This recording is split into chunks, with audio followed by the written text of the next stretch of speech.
towns to develop a more educationally sound middle school, and that serves you well as the taxpayer. This fall at a special town meeting, I want to bring you their findings and lay out two paths. One with a regional middle school and one that does not include a regional middle school.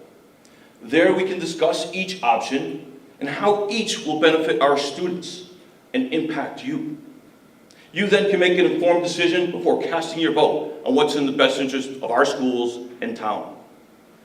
Regarding Common Core, I want to be clear. I, along with my colleagues, have pushed back on many issues around Common Core and Park. Do I support abandoning it? No. The state dictates the standards. We do not. To abandon the statewide standards without the Commonwealth's buy-in would be irresponsible. Our kids' high school graduation depends on them mastering these standards. I have two middle school sons. I want them to graduate, and I trust you do as well. But we have not just sat back and accepted these. I, along with my colleagues, have forced a dialogue and demanded a review of Park and Common Core. As school committee chair, I represented our school district in discussions with other school committees from around the Commonwealth. Our actions have gained widespread support. School committees across the Commonwealth voted overwhelmingly in favor of our actions with a 69-21 vote in favor of a review. That's 75% approval. And just a few weeks ago, Governor Baker has endorsed our course of action by directing the chairman of the Board of Secondary and Elementary Education to conduct a review. Our word is being heard and is being supported. But the job's not done. Issues remain. Contracts continue. Labor negotiations go on. Budget issues loom. Many, many more. Unfortunately, there's a group sitting in this room that is more concerned about promoting their single agenda than what is in the best interest of our towns and schools. These individuals have misrepresented the good work of many of my colleagues and me. They manipulate the truth, they lie about the motivations, and they attempt to besmirch the characters of good people. People who have volunteered their time to make this community better.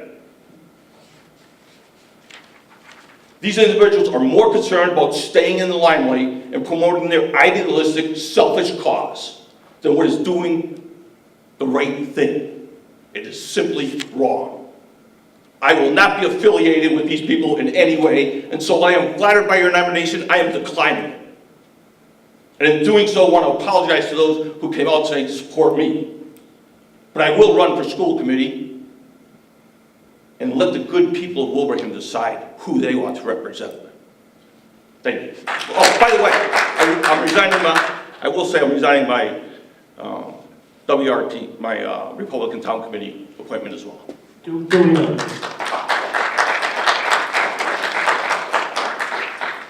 thank you, Mark. Our fourth candidate that was nominated is Michelle Emergent. Do I hear a second speech for Michelle? Peter.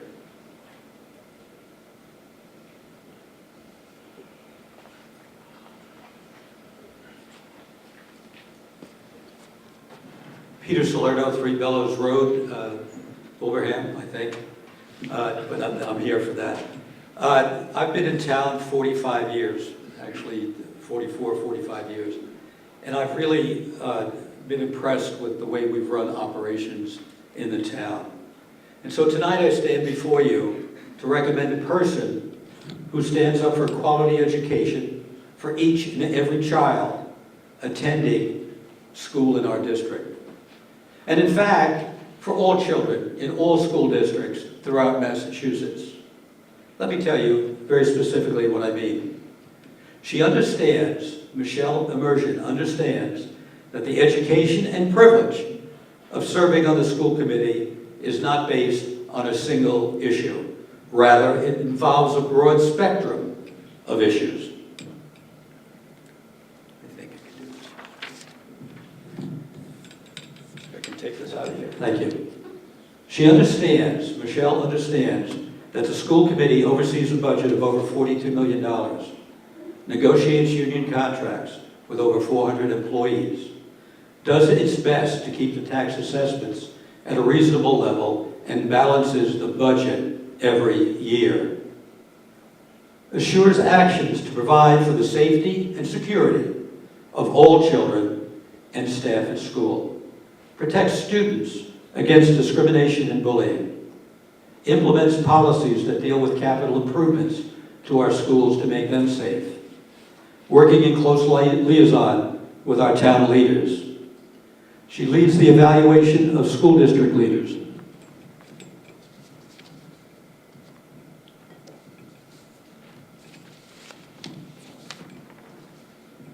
And many other tasks. 10 seconds? Yes, 10 seconds left. Well, this is a defective mic. Sorry, another 10 minutes. Let me just wrap up then, very quickly. She understands that a blend of extracurricular activities, music, and sports are but two examples. But let me tell you one thing, and to try to fit this time into this, the speech into this 2 minutes. I believe that she has the integrity and the poise and the leadership to continue representing our town. And thank you very much.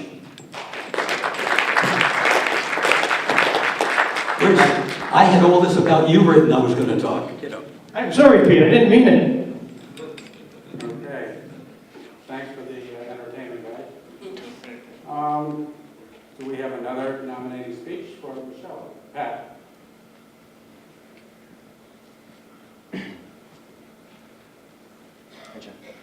Pat Brady, 21 Herrick Place.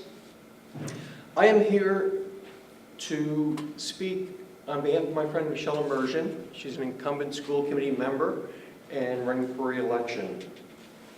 The reasons I'm supporting Michelle Immersion among some very qualified candidates, including my oral surgeon, is she's a multifaceted candidate. Yes, she understands, as we do, Common Core is a problem. It's a problem brought to us by the federal government. Your co-conspirator is the state government, and they dump it in our lap.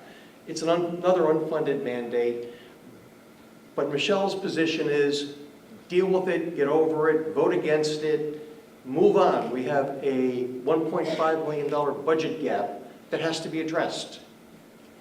You can't just lay teachers off and have good quality education. There's got to be more creative ways, and that's where Michelle chooses to spend her time. We have a student enrollment crisis. Our friends in Hamden have very small, comfy classrooms at our expense. Michelle and the other school committee members are working on it. We need experienced people to handle these problems. Again, Common Core is an issue, but if that's all we do, it's not enough. So, for that reason, I'm supporting Michelle Immersion for school committee. She's a very balanced person. I guarantee you when the results come out, win, lose, or draw, her response will be, oh well. Thank you very much.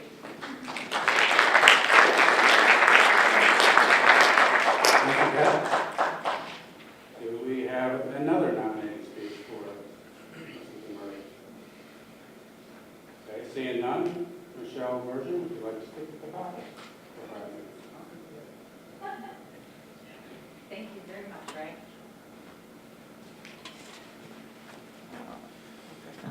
First of all, I'd like to thank Pat and Peter for their very kind words. I really appreciate it. I'm running for a second term on the school committee.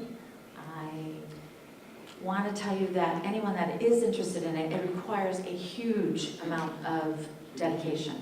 You volunteer time, you're at meetings 2 and 3 times a week, not just for the school committee, but all the various subcommittees, and most of us are on 3 or 4. We are also alternates on other subcommittees, so for probably a total of 6. So you are at various meetings, and that's just what you do because you're doing it for the kids. It's not about you, it's about the kids. We have an excellent school system. We have a graduation rate of 96.2. Of those, 85.7 go on to higher education. We have highly qualified teachers, 100%. Those are things to be proud of, and we have a phenomenal teacher, especially, my experience is with the Mile Tree staff. Patty Kokas is my granddaughter Stella's teacher, and she is phenomenal. Stella gets off the bus every day, and she's excited about school, whether it's her centers, or her math, or library, or the gym, or art. It's a credit to Mrs. Kokas, okay, because she's awesome. So I really do appreciate all of her efforts.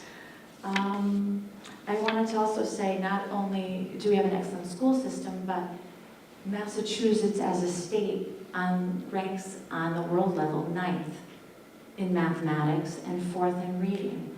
So across the Commonwealth, our education programs are strong, and we've got to be doing something right for that to occur. Yes, Common Core is a set of standards. It's not a curriculum. And this was something that was pushed down on the school systems back in 2010. We did not have any choice. We were told, this is what you're doing, and do we agree with it? Of course not. But you have to have standards. You have to have kids be able to graduate. And we have tried to find other ways to push back, as Mr. Ducey said. We've done Resolution 7. We've had the governor re-examine PARC and MCAS. There is way too much testing for our kids. Myself as an educator, I've been an educator for 20 years. 5 years in Springfield, the last 5 years. And if you think you have a lot of testing in Wilbraham, Springfield's got you beat.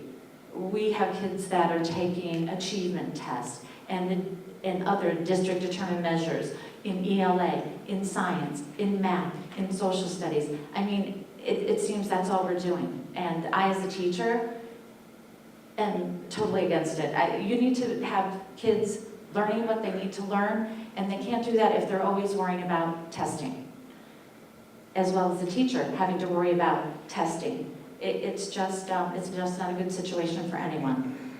And of course, that's not anything I have in my note cards, but sorry, just from the heart. The other thing is, as I said, I've been an educator for over 20 years. I've had experience with the teacher evaluation system, with district determined measures, and so I bring that experience and insight into the school committee. I wanted to just say a thing about the civics. We have not endorsed any program for civics. It was just brought up that we're very concerned that our children don't have the knowledge about how our government and voting and how to speak for your rights. They don't have any knowledge of it. And so the high school teachers at Minnechaug and also at the middle schools were very concerned and wanted to implement a civics program. We don't have it in the budget for the next few years, but it would be, as we've done in the past, you have parents, you have teachers, you have input from other people to decide on a program. Speaking of new programs, we have that new math program, and it's very different from what you and I had when we were growing up. Rote memorization, and you just did what the teacher told you to. Well, now, okay. Well, anyways, kids are required nowadays to persevere and problem solve. That's one of the mathematical practices, and to be able to explain themselves. And so it's all about number sense and looking at math in a little different light. So I ask for your support, and thank you very much. Excuse me, Michelle. Michelle, could you introduce yourself and your address, please? Oh, I'm sorry, Michelle Immersion, 226 Springfield Street. Thank you. Before we move on, I wanted to recognize our national state committee man, Tom McCarthy, who's in the back of the room. Thanks, Tom. All right, moving on to tree warden, which is a 3-year term. Do I hear a nomination? The Wilbraham Republican Town Committee nominates David Graziano to a 3-year, for the tree warden. Okay, thank you. Do I have a second? Are there any other nominations? Seeing none, we will move to the nominating speech. Is anybody willing to nominate Mr. Graziano?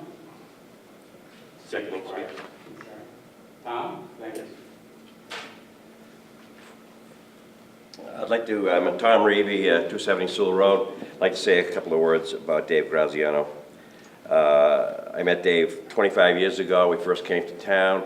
He and his brothers did some work for us, and I didn't know at the time that 2 of them lived here in town.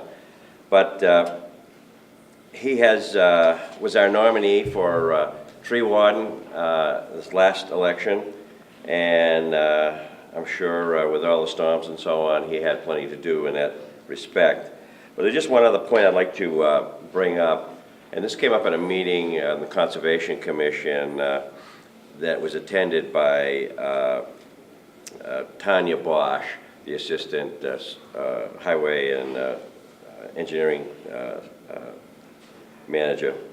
And she is working on the Brewer Pond revitalization. And one of the things she just happened to mention just the other night was that Dave is volunteering for work on that project. And his many 25, 30 years of landscape design and so on is going to help the Boy Scouts and other volunteers that are going to lay out the new Brewer Pond landscaping program. So I just thought I would bring that point up, and please consider him for that position. Thank you. Thank you, Tom. Do we have another supporting speech for Mr. Graziano? Seeing none, Mr. Graziano, would you like to address the topic? Dave Graziano, 27 Eastwood Drive. Tom, thank you for those kind words. I've been working as your acting town tree warden for 2 years now, and am very eager to continue as tree warden and serving the residents of Wilbraham. I'd just like to say that I really enjoy public speaking, probably as much as poison ivy or a root canal. So just bear with me. I'll give you a short background on myself, because I'm sure a lot of you know who I am. Been a resident of Wilbraham for 17 years. Live on Eastwood Drive with my wife Donna and 4 children.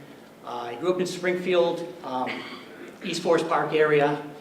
I'm a product of Springfield schools, graduated from Cathedral High School. Went on to University of Hartford, and also the Western New England University with degrees in environmental science and business administration. My work experience is pretty simple. I've been doing the same thing for about 30 years now.